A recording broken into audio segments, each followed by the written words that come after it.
Hello, welcome again to Great British Churches. Today we're at St Michael's Church, Framlingham, here to have a look at this bit of beauty. We've been trying to get in here for quite a while, but weddings and things get in the way, and well, no, because what I mean is the church is absolutely booked up solid for weddings. So. It is, but it is a spectacular church. I have been here before, and it does have a very big royal connection. Oh, I like that. So do I. You know what I'm like for a royal connection? Yeah. Especially medieval, Tudor, and I don't know if you're going to be able to see it, but if you look at the windows there, you might just make out a Tudor rose, and that's a hint. It's a hint, is it? That is a hint. Is this another wall church? Because we're in very rich Suffolk again. We were at Eye recently, and that was very similar. The village or town, if you want to call it that, I call it a big village. It has a castle. Yeah. Now I can only think of three places in Suffolk that has a church as big as this and a castle. Mm-hmm. Eye being one, Wingfield is the other, and this is the third. All right, oh, 4. Okay, But there's not many. no.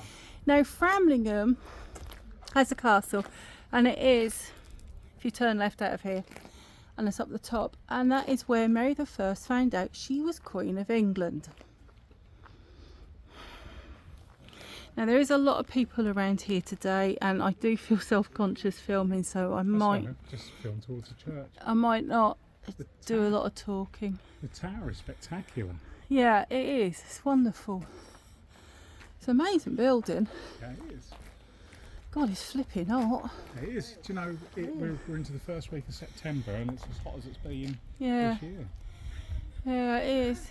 But amazing. It's a lovely place. Mm-hmm.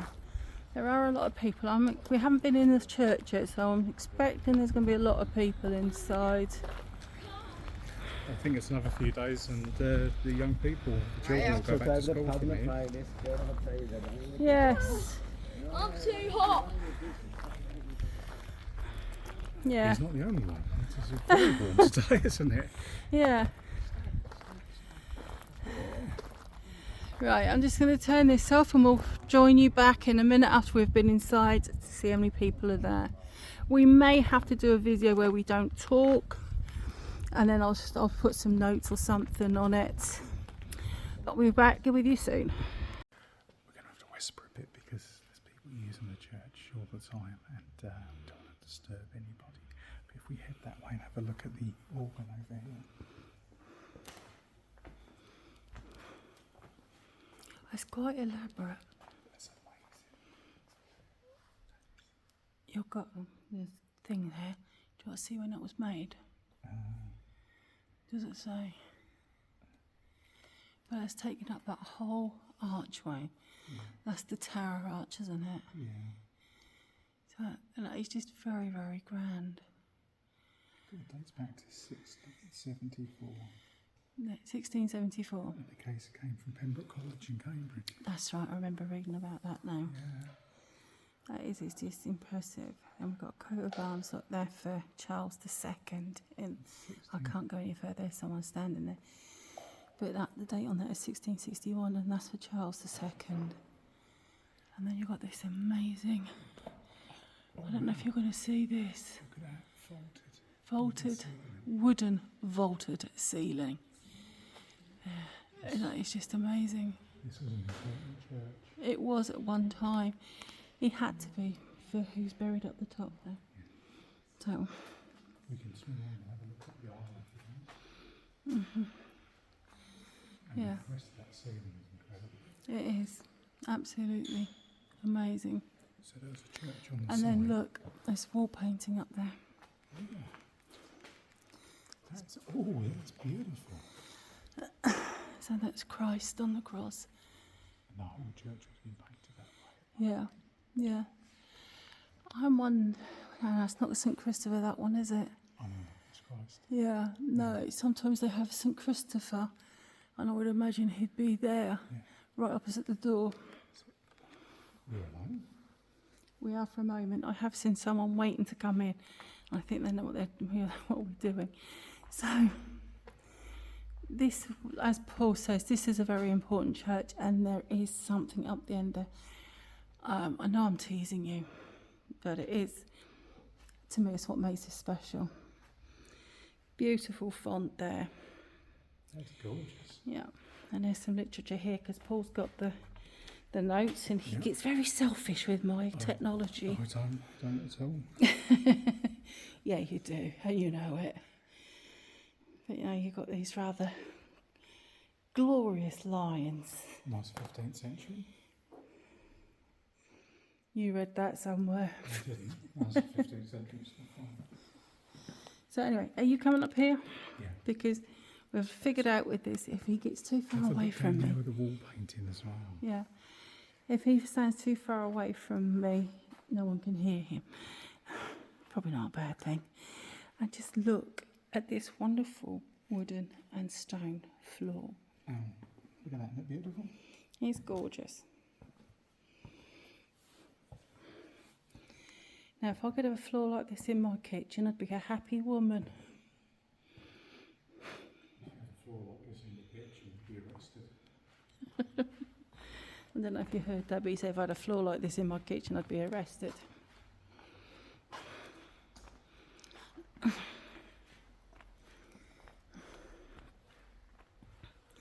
So I'm just walking up the central aisle.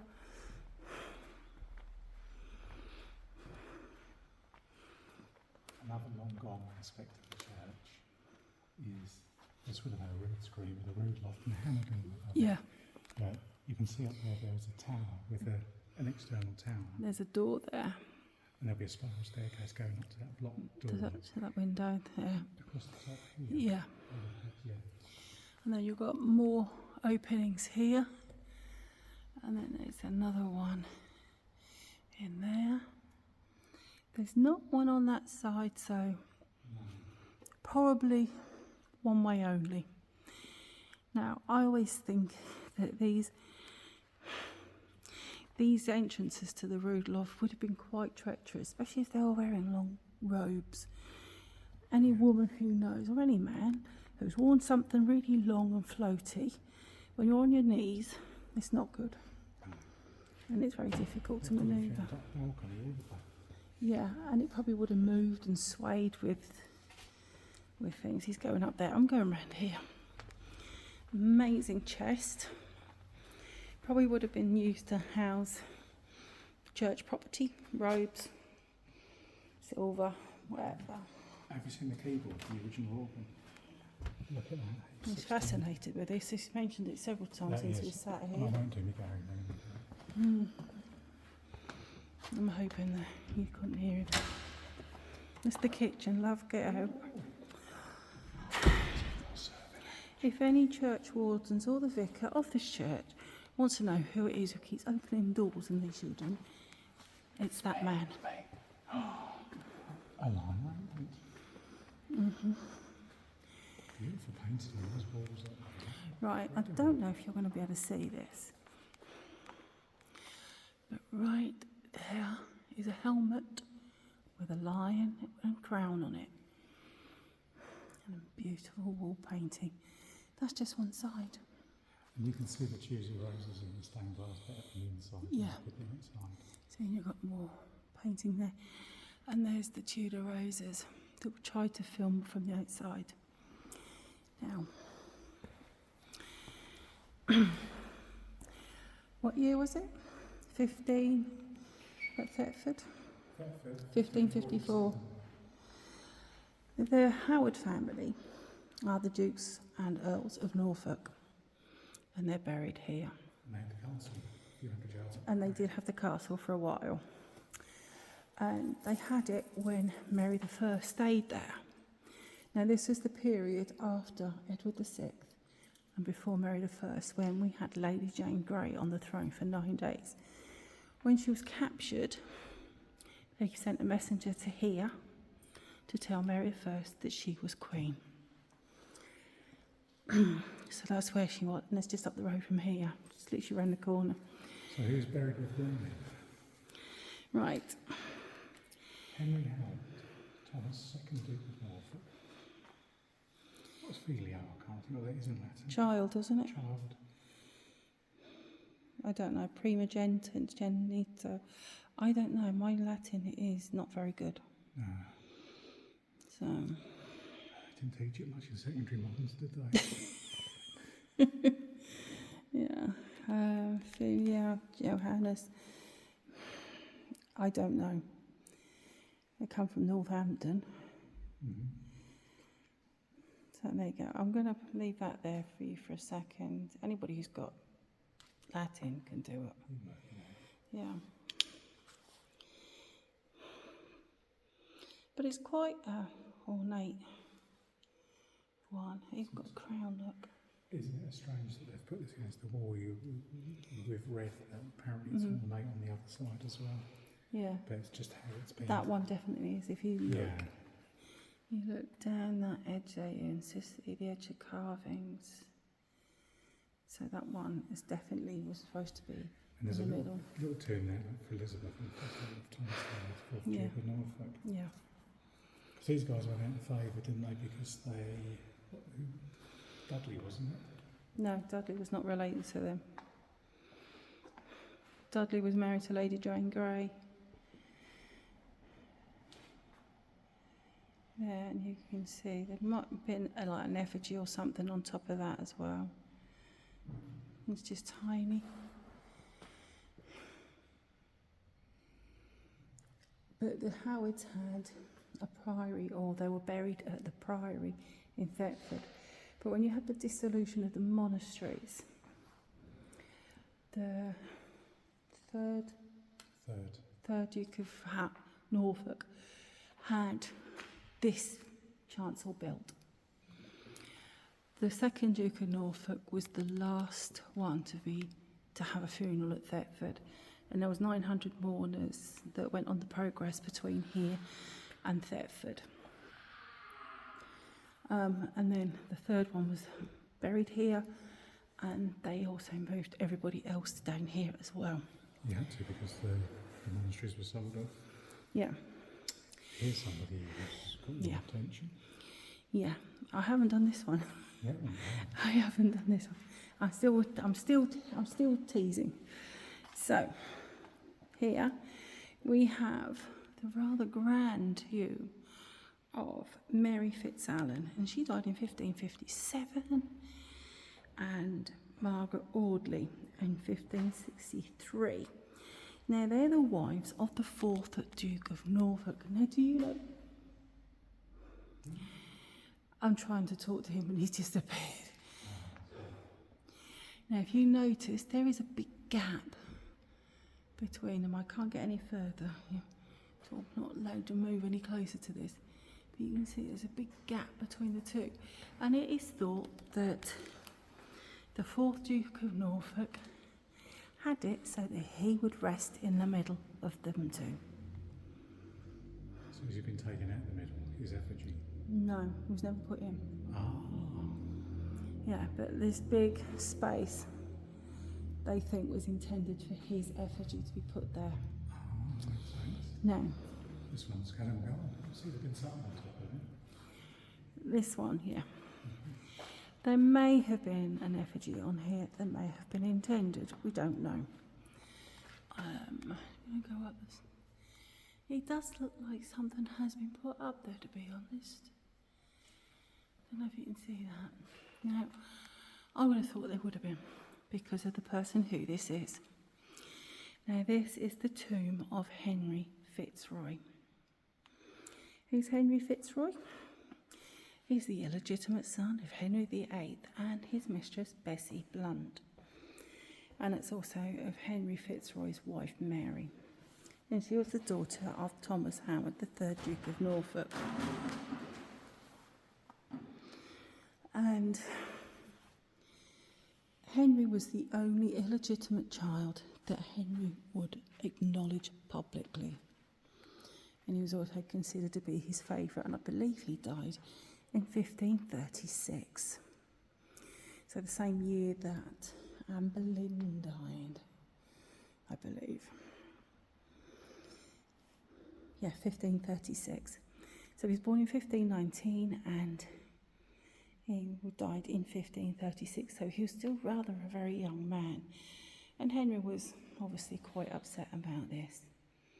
And there you can see there's a picture of him. There we go.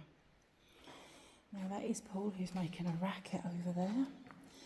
If you ever come to this church, there are lots and lots of little stands here with guides in them about... It's very well done. I just wanted us to have a look at this again. Something that's got me is, doesn't it look like a carnival float? Forgive him, viewer, he is ignorant. Right, now I'm going to take you up here. And I'm just going to hover over this, because you'll be able to see how these all fit in. I'm not sure if you can see with the reflection of the windows opposite. I don't know if you'll be able to zoom in on that, but this is the lineage of the Norfolk title. So, and they were also cousins of Catherine Howard and Anne Boleyn.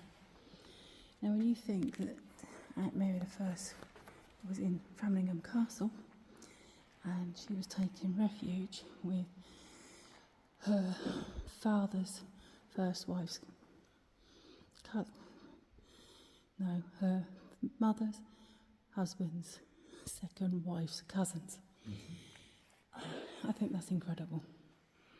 But then she probably would have just turned up and said, I'm staying. So we're going to go over there.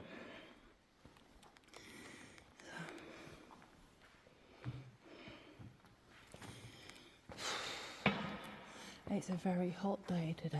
It's humid because churches are always a bit damp, aren't they? Yeah, I am. I haven't got any makeup on today, and if he films me, I will kill him. I'm really. And then we've got to go and feed guinea pigs in a bit. So you're going to come over here.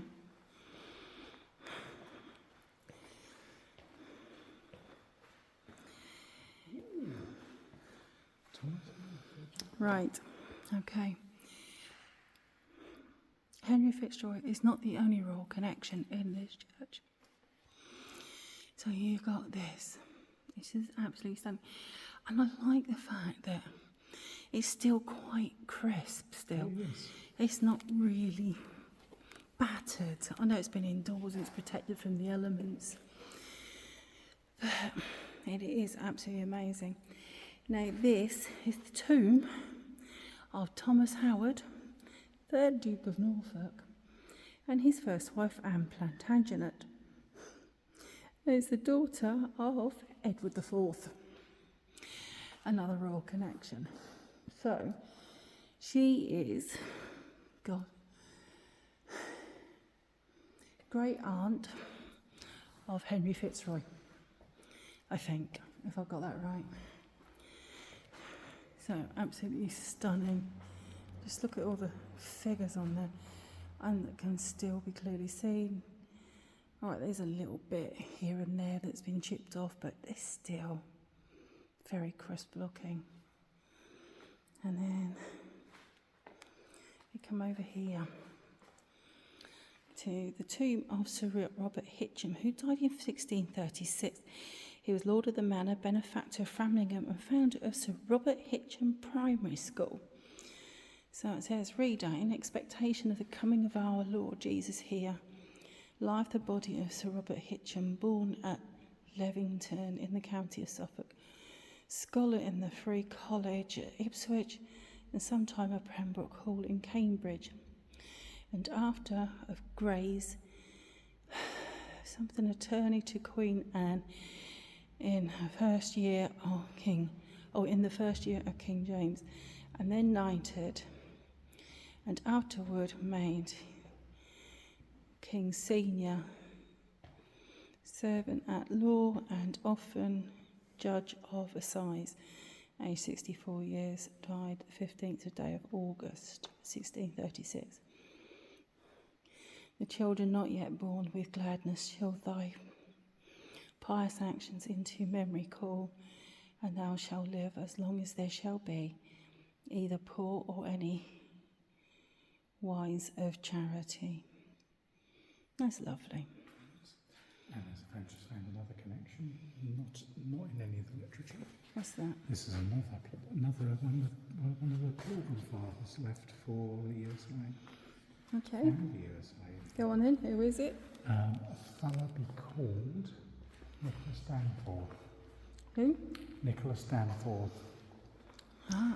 His father. There's a picture here of the farm. No, sorry, it's his son. Thomas Danforth he's gone and set up Framlingham in the United States. Ah, Framlingham. Framlingham. There we 2 go. miles from Boston. There we go. So I'm just going to leave that there. Hopefully you'll be able to zoom in and see that. So why did he take his family to New England? All that's known of the family and the time suggests that they were convinced Puritans, uncomfortable in various ways with the religious climate of England in the 1630s. They joined many other families from eastern England in emigrating to become founders of New England. I'd love to go to New England. There we go. He was a signatory at the appropriation of Harvard College. So there we go. We do have 1 or 2 American viewers. So Because there's a link here between Pembroke College, Cambridge, and the forming of Harvard. In fact, it says here that Danforth sold 200 acres of land to Thomas. That became, that actually eventually became the Harvard University. yeah. So there you go. Incredible. And there's a picture of Framlingham Historical Society. So that's pretty impressive. It is. Yeah. It is. There's lots of ledger stones in the floor as well. It's a fascinating church, but definitely a war church. Yeah. You know what Look, this is, John, don't you? what's that? Around here. It's a piano. I was going to say it's the tomb of Richard Lloyd. Oh, and we've got the little priest's store here as well. We've missed that. So, and we've got a lovely memorial there to Jane Kerridge, widow of Thomas Kerridge of Shelley Hall in this county. So is that Shelley Hall or something? Shelley Church, do you think? Yeah. So there we go. There's all these have got connections with each other. Because Shelley Church wasn't a parish church. It is now, but it was a memorial church, wasn't it? Yeah. Which really was like a private church built just for the staff and the people. There we go. There's a wall painting there. I don't think it's original to the church. There's evidence that that wooden ceiling's got some painting on it. Yeah. That's old. That is really old. I'm just going to take you through there. You have to be careful. There's lots of little things that you can trip over on. And I'm not the most sturdiest of people on the old pins. It's worth mentioning There we the go. reason that churches, we find them so fascinating. And you, from an angle here, if you look up there, you get an idea. All those little, there would have been statues and all sorts. This would have been a highly decorated place. Yeah. But churches, This had a lot of money here. It still Yeah. does. The still does. place does, but the church doesn't, unfortunately. If we're not careful with that car park, they'll leave even more money. Yeah. So that, I think, is going to conclude our video. It is a lovely church to see. It is very busy. And the tower at 96 feet is only Yeah. 4 or 5 foot shorter than the one at Eye where we Yeah. were last week, I think. Was it last week? Yeah, and this was built in what, the late 15th, early 16th Most of it, century. but there's been a big church on this site So since the Norman, yeah. conquest. Yeah, so you can You see up the road, you've got the castle. yeah, And these were, well, a bit of history. People built their little Motte and Bailey castle, and then you could keep all your thugs and everybody in one place and that, and then charge out on your horses and sort things out. Oh, and we've got the 390 bombardment group. yeah, that would it be. Oh, what's Now here's the military Oh, expert here. Parham Aerodrome is very close by, so you may have had family who served there. It was. Can you hear the bell?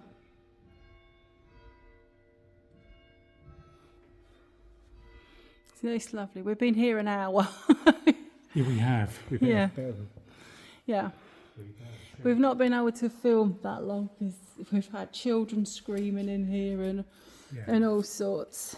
And I wonder if that over there is a gate to the vicarage. Anyway, we're going to end this video here. I hope you enjoyed this one. It's been one that we've been trying to do for over a week. And we've not been able to get in to do this because there was a wedding on the other day. And we've been busy. So I hope you've enjoyed this one. And you know what we're like. We do love Royal Connection. And if you're ever in the area, you really must come and see this. It is beautiful. It's one of the best we've got. Anyway, we'll see you on the next video. Do you want to say goodbye? Bye for now. Thanks for watching.